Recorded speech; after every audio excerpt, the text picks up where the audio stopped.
Hello student, अभी हमने previous lecture में स्टार डेल्टा ट्रांसफॉर्मेशन के बारे में कुछ डिस्कस किया है। उसमें हमने बताया है कि किस तरह का कनेक्शन होता है सर्किट में। तो आपको बताया था series connection, parallel connection, star connection और डेल्टा कनेक्शन।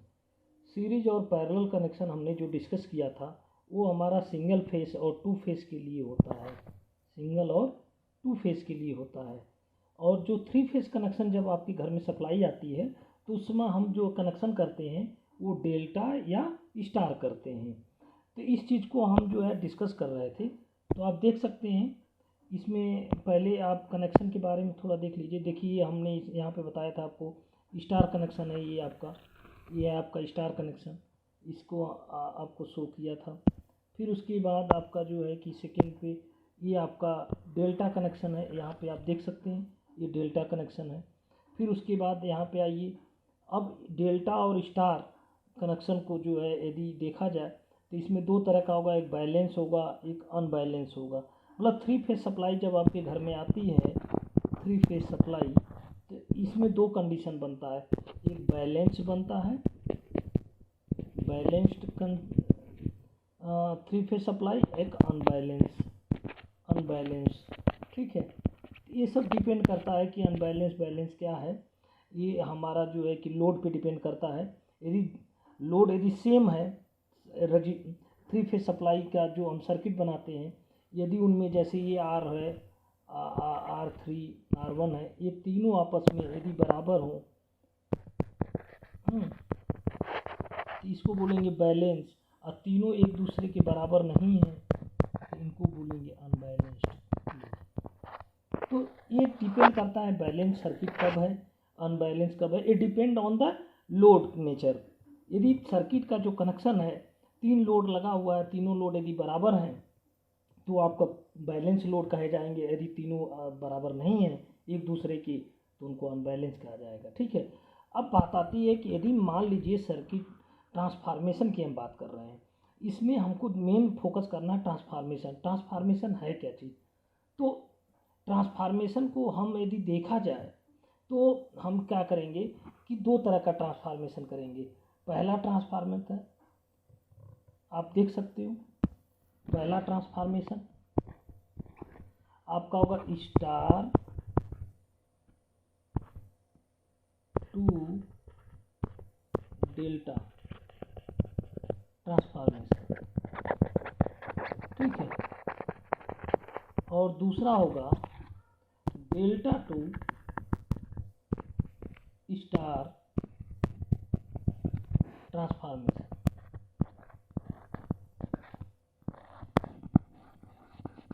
ये आपके पास है, दो तरह का ट्रांसफॉर्मेशन होता है। इसका मतलब ये है कि यदि स्टार कनेक्शन दिया है उसे डेल्टा में कन्वर्ट कर दीजिए, डेल्टा कनेक्शन दिया है तो स्टार में कन्वर्ट कर दीजिए। इसका मतलब ये होता है, ट्रांसफॉर्मेशन का ही मतलब होता है कि डेल्टा से स्टार, स्टार से डेल्टा। तो हम जो डिस्कस कर रहे थे कि पहला हम ये देखेंगे कि कनेक्शन को कैसे हम जो है कि कन्वर्जन करते हैं। तो आते हैं, देखते हैं। देखिए यहाँ पे फर्स्ट है आपका डेल्टा टू स्टार हम कर रहे हैं पहले। तो सर्किट जैसे ये सर्किट में देख लिया जाए, सर्किट ये आपका फिगर नंबर किसमें, फिगर नंबर ये आपका ये है। इस सर्किट में फिगर नंबर इसको 2 बोलेंगे। फिगर नंबर 2 में देखिए जो बाहर वाला है आपका है डेल्टा, और जो अंदर है small r1 small r2 r3 है, ये है स्टार कनेक्शन। ठीक है, तो इसका मतलब कि आपको डेल्टा से स्टार मिलाना है तो हम इसके लिए बनाते हैं एक फिगर और उस पर सॉल्व करते हैं। ठीक है, तो हम पहले आपको बनाते हैं डेल्टा कनेक्शन।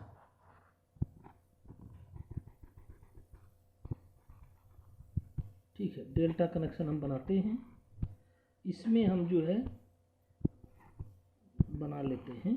तो उस फिगर में आप देखिए, इसको R3 माना है, इसको R2 माना है, इसको R1 माना है, इसको A पॉइंट, इसको शायद B माना है,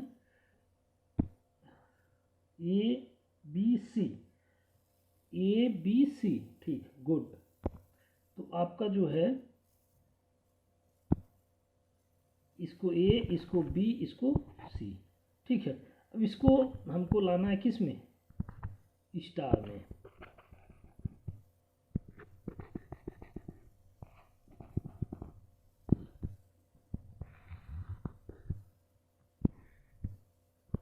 ये है स्टार, ये है न्यूट्रल पॉइंट। ठीक है, तो स्टार में इसको मान लिया R1 स्मॉल माना है।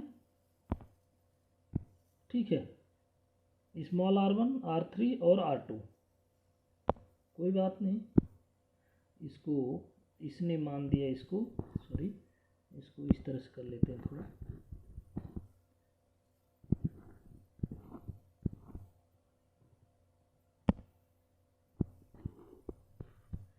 इसको A भी मान लीजिए, इसको B, सिमिलर आप करिएगा। जो यहाँ पे वही यहाँ पे नॉमेनक्लेचर रखिएगा, और जो ये वैल्यू है रेजिस्टेंस का, इसका आप अलग रखिएगा। ठीक है, तो आप देख सकते हैं यहाँ पे फिगर में।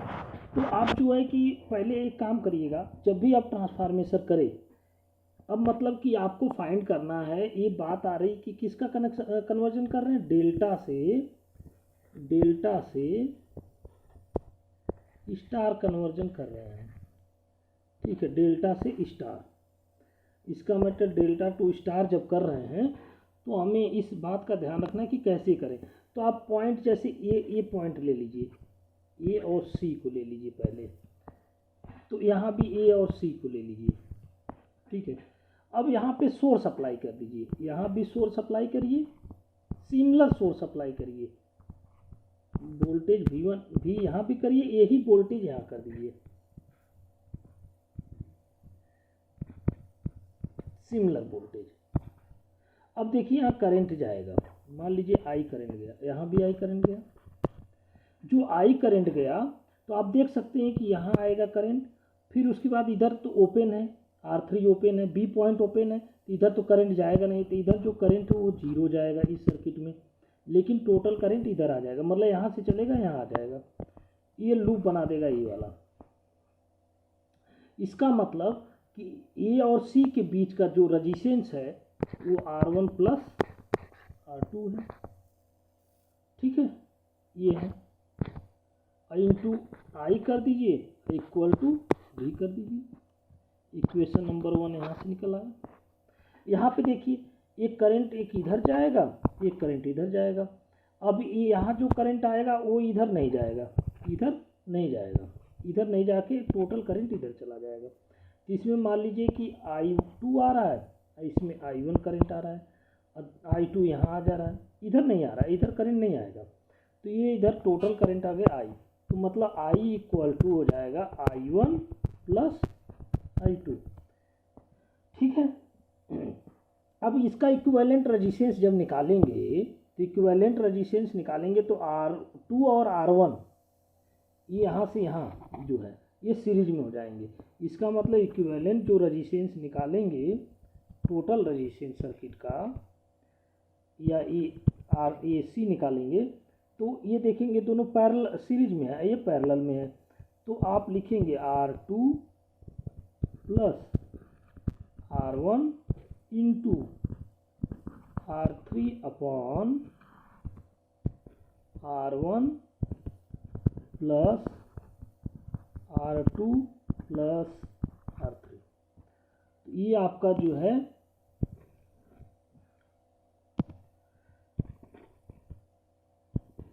इक्विवेलेंट रेजिस्टेंस डेल्टा का आ गया। इधर इक्विवेलेंट रेजिस्टेंस कितना आया है AC का, ये आया है R1 प्लस R2। ठीक है, अब बात आ रही है कि इधर का करंट कितना होगा, वोल्टेज, इधर का वोल्टेज होगा I इंटू RAC, डेल्टा मान लीजिए इसको। ठीक है, डेल्टा हमने मान लिया। इधर जो है V इक्वल टू हो जाएगा I इंटू RAC स्टार। तो देखिए ये और ये दोनों आपस में बराबर हो गए। जब ये और ये आपस में बराबर हो गए तो ये I से I कैंसिल हो जाएगा, तो ये टर्म्स और ये टर्म्स आपस में बराबर हो जाएंगे।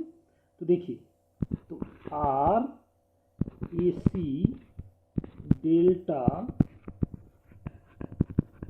इक्वल टू RAC स्टार, मतलब equivalent resistance of the delta is equal to equivalent resistance of the star. ठीक है। तो अब देख सकते हैं कि जब इक्विवेलेंट रेजिस्टेंस हो गया तो आप देखिए R A C star equal to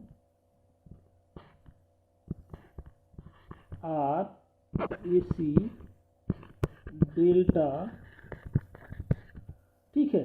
तो इसका आपने निकाला था small r1 plus small r2 equal to, वहाँ पे आप देख सकते हैं आपने क्या निकाला था, यहाँ पे ये निकाला था आपने। तो इसका मतलब कि यहाँ पे आप कर सकते हैं r1 plus r2 r1 plus r2 into r3 r1 plus r2 plus r3, equation number 1 इसको मान लीजिए, ठीक है। इक्वेशन नंबर 1 हो गया ये। इसी तरीके से सिमिलर आप जो है इस सर्किट में क्या करेंगे, सिमिलर आप फिर उसके बाद वोल्टेज अप्लाई करेंगे ए और बी पे। ए और बी पे यदि अप्लाई करेंगे तो इक्वेशन क्या बनेगा, देखिए ए और बी पे अप्लाई करेंगे तो R3 R1 सीरीज में हो जाएंगे, R2 पैरेलल में हो जाएगा, और यहाँ पे R और थी। तो इक्वेशन जो बन के आएगा, सिमिलर इक्वेशन बन के आएगा R1 plus R3 equal to, देखिएगा R1 प्लस R3 ए और बी के बीच, तो R2 आपका पैरेलल हो गया, तो R3 इंटू प्लस R1, तो ये हो जाएगा आपका R1 plus R3 into R2 upon R1 plus R2 plus R3, equation number 2 आ गया। ये आ गया ए एंड बी, ये है ए एंड सी के बीच का। सिमिलर अब बात आती है कि R2 और R3 की बात आ जाए, मतलब B और C के बीच का। B और C के बीच अब देखेंगे यहाँ पे B और C, तो R1 पैरेलल हो जाए, R2 और R3 सीरीज में हो जाएंगे, तो यहाँ पे आप एक इक्वेशन और सिमिलर बना लेंगे। तो अब वहाँ पे आ जाएगा R2 plus R3 equal to, देखिए यहाँ पे हो जाएगा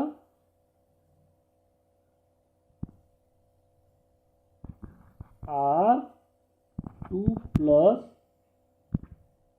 R3 into R1 upon R1 plus R2 plus R3, equation number 3।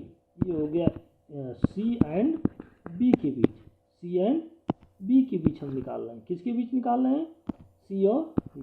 अब इन तीनों इक्वेशन को हम ऐड कर देंगे तो R1 plus R2 plus R3 का वैल्यू आ जाएगा, ठीक है। R1 plus R2 plus R3 का वैल्यू आ जाएगा। उसके बाद हम जो है इक्वेशन नंबर ये आपका 4 हो जाएगा। जो वैल्यू आएगा उसमें से एक एक वैल्यू को आप क्या करेंगे, तो हमने क्या किया, equation number 1 plus equation number 2 plus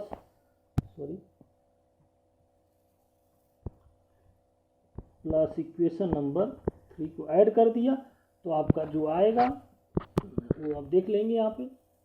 तो आप तीनों को कैसे जोड़ेंगे, तीनों को देखिए, हमने तीनों को जोड़ दीजिएगा, ए इक्वेशन ए इक्वेशन ए इक्वेशन ए इक्वेशन। देखिए ये तो तीनों के लिए सेम है, तीनों के लिए सेम है, तो सेम रख लीजिए आप, सेम आप रख लीजिए। सेम जब रखेंगे तो यहाँ पे R1 plus R2 plus R3, ठीक है। उसके बाद आप वहाँ देखेंगे तो वहाँ पे आपका जो है कि अब तीनों का जब मल्टीप्लाई करेंगे तो यहाँ हो जाएगा R1 R3 plus R2 R3, फिर यहाँ आ जाएगा R1 plus R2 plus R3। इस तरह से करते करते आपका जो है 2 टाइम्स हो जाएगा। कितने टाइम्स हो जाएगा? 2 टाइम्स हो जाएगा। तो आप देखिएगा इसको ऐड करके, तो ये आपका आ गया 2 into R1 R2 plus R2 plus R3 plus R3 plus R1, ये हो जाएगा। ठीक है, अब इक्वेशन नंबर 3 में से इक्वेशन नंबर 4 है ना, इक्वेशन नंबर 4 में से इक्वेशन नंबर 1 घटा दीजिए। तो अब देखिए, यदि इक्वेशन नंबर 1 घटाएंगे तो क्या बचेगा? R3 बचेगा। R3 बचेगा तो उसमें क्या क्या डिवाइड हो जाएगा? R1 R3 plus R2 R3, ये माइनस हो जाएगा।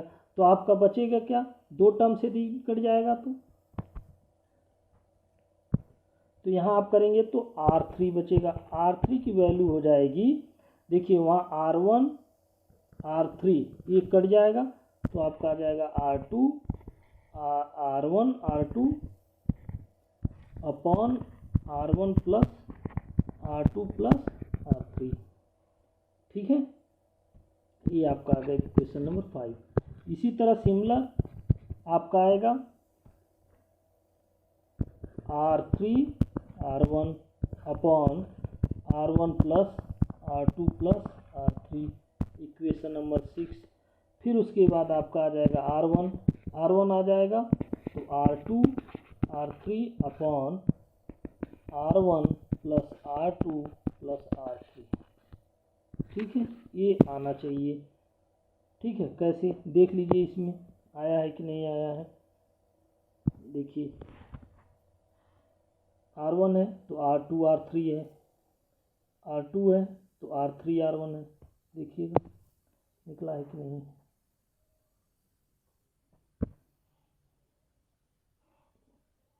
R1 है तो R2 R3 है, R2 R3 है ऊपर, फिर R2 है तो यहाँ R क्या है? R3 R1 है, R3 है तो R1 R2 है।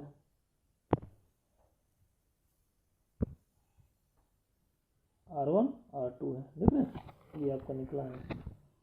ठीक, इस तरह से आप निकाल सकते हो। सिमिलर आप जो है कि इसी इक्वेशन को यदि आपको R1 R2 R3 आ गया, तो यदि डेल्टा से स्टार में ले जाना है, हम नेक्स्ट लेक्चर में इसको करेंगे, इसमें टाइम ज़्यादा हो रहा है। तो ये आपका हो गया delta two star conversion. Delta two star conversion हमने इसमें सीखा। ठीक है, अब हम नेक्स्ट लेक्चर में लाएंगे। नेक्स्ट